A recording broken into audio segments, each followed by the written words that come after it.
You may be sensing deja vu from the last episode.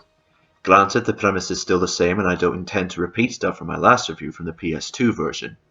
However, there are a few minor differences in this version that make things slightly noticeable from the Dreamcast version from back in the day. Let's take a look. The single player is mainly the same as before, like working your way up a ladder for each mode to unlock everything, but with a few minor map changes. All the weapons I've mentioned are still here as well, though the Ripper looks very different from its PS2 counterpart. They added and replaced maps, but it didn't bother me as all the good ones were still there. The graphics here look alright and runs quite better than the PS2 version, which suffered from frame rate issues. In my last review I forgot to mention the mutator in practice mode where you can change different aspects of the game, like adding slow-mo or low gravity. The split screen mode is much improved and you can play domination and team deathmatch now, which is a nice bonus. The thing that sucks is that assault mode is taken out. Why? Did they run out of time, or didn't they think the Dreamcast was capable of doing this sort of mode? The single player campaign suffered because of it. It's disappointing.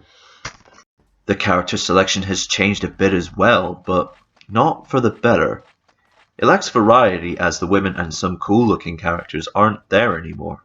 The robot guys are still there though.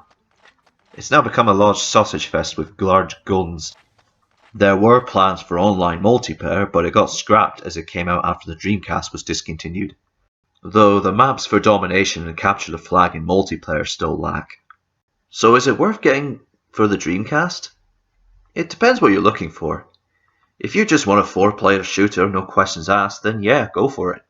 If not, then it's still alright.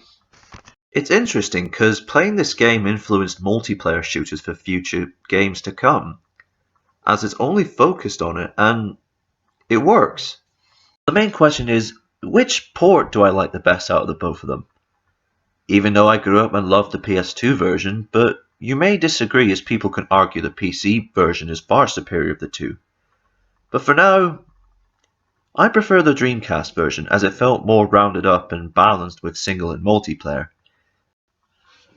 The PS2 version worked better if you were playing alone, but the split screen mode was lacking.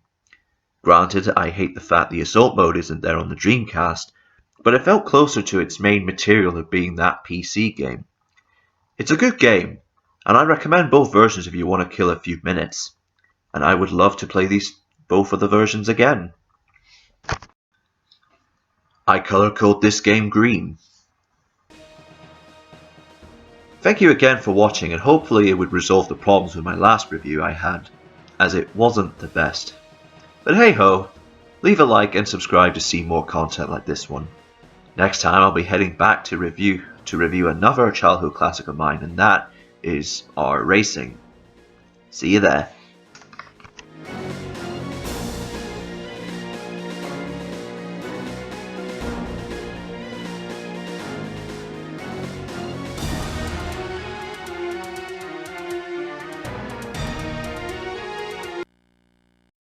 He got bigger and bigger, and then he exploded!